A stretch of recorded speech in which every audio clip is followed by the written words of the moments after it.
नमस्कार, सुप्रभात। कैसे हैं आप सब? तालिका की तालीम में आपका स्वागत है।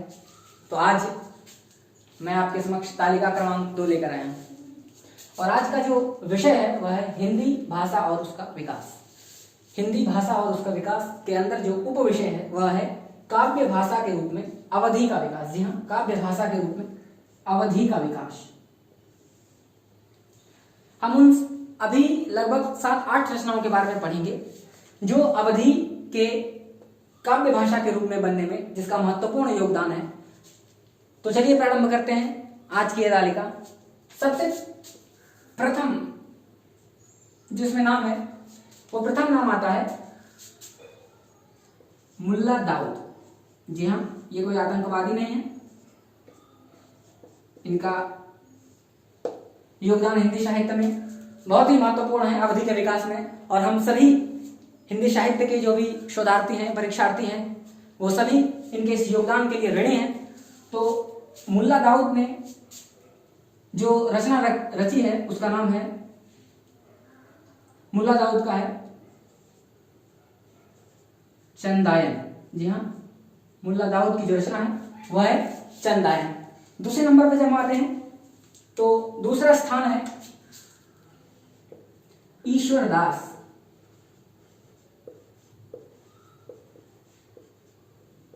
ईश्वरदास, और इनकी जो रचना है उसका नाम है सत्यवती कथा। तीसरे स्थान पर आते हैं शेख कुतुबन। जी हाँ, कौन आते हैं? शेख कुतुबन। स्मरण रहे कि मैं जिन रचनाओं का वर्णन कर रहा हूं वो सभी अवधि भाषा में लिखे गए हैं। तो अगर प्रश्न आता है कि चंदायन किस भाषा का ग्रंथ है तो आप स्पष्टता यहां देख पा रहे होंगे क्या अवधि भाषा में करता है। तो चलिए, कुतुबन की जो है रचना वह है मृगावती, और उपरोक्त तीनों की बात करें तो इसमें मृगावती आपकी परीक्षा के दृष्टिकोण से महत्वपूर्ण है। चौथे स्थान पर आते हैं जायसी। जी हाँ, मलिक मोहम्मद जायसी। सूफी काव्यधारा के बहुत बड़ी हस्ती है ये। जब हम हिंदी साहित्य को विस्तार पूर्वक पढ़ेंगे तो जायसी की चर्चा भी करेंगे। तो जायसी की जो रचना है वह है पद्मवत। जी हाँ, पद्मवत कालजयी रचना है, और इस रचना के बारे में हमें विस्तार से भी पढ़ना है। तो कभी मैं इस रचना के बारे में आपको सविस्तार भी बताऊंगा। अगले जो हमारे रचनाकार हैं वह है मंझन। जी हाँ, कौन है? मंझन। और मंझन की जो रचना है वह है मधुमालती। मंझन ने किसकी रचना की है? मधुमालती। छठे नंबर पर आते हैं उस्मान, और इनकी रचना है चित्रावली। इनकी रचना क्या नाम है? चित्रावली। सातवें नंबर पर आते हैं शेख नबी। जी हाँ, सातवां स्थान है शेख नबी का, और इन्होंने अवधि भाषा में लिखा है। शेख नबी की रचना है, मैं स्मरण मुझे नहीं आ रहा है, तो उस्मान चित्रावली है, और शेख नबी की है ज्ञानदीप। जी हाँ, क्षमा करिएगा, ज्ञानदीप। शेख नबी की जो रचना है वह है ज्ञानदीप। और अंतिम जो जिन्होंने काव्य भाषा के रूप में अवधि के विकास में अपना महत्वपूर्ण योगदान दिया है उनका नाम है नूर मोहम्मद। नूर मोहम्मद, और इनकी रचना है अनुराग बांसुरी।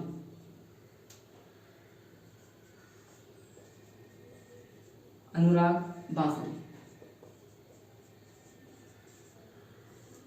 तो मैं इन तालिकाओं को आपके समक्ष इसलिए लेकर आ रहा हूं ताकि परीक्षा में आपको पढ़ने में न सिर्फ महत्वपूर्ण चीजों को पढ़ें, बल्कि एक संक्षिप्त तालिकाओं के माध्यम से आप इन सभी चीजों का स्मरण रख सकें।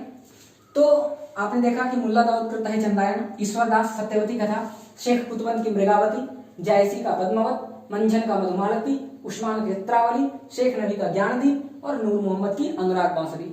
मैंने यहाँ पर विशेष लिख रखा है कुछ, तो विशेष की चर्चा तो हम तालिकाओं में नहीं करेंगे, परंतु इस तालिका में हम इसलिए विशेष की चर्चा कर रहे हैं क्योंकि दो रचनाएं ऐसी हैं जो हमारे परीक्षा के दृष्टिकोण से बहुत महत्वपूर्ण है। सबसे पहला ये चंदायन है, जी हाँ चंदायन, और इसलिए विशेष है क्योंकि चंदायन को डॉक्टर राम कुमार वर्मा ने सूफी प्रेमाख्यान का प्रथम ग्रंथ माना है। मुल्ला दाऊद कृत चंदायन को डॉक्टर राम कुमार वर्मा जी ने सूफी प्रेमाख्यान का प्रथम ग्रंथ माना है, और दूसरे जो हैं वह है हमारे आचार्य रामचंद्र शुक्ल, और आचार्य रामचंद्र शुक्ल ने मृगावती को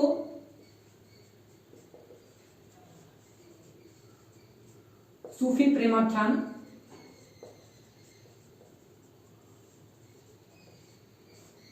का प्रथम ग्रंथ माना है।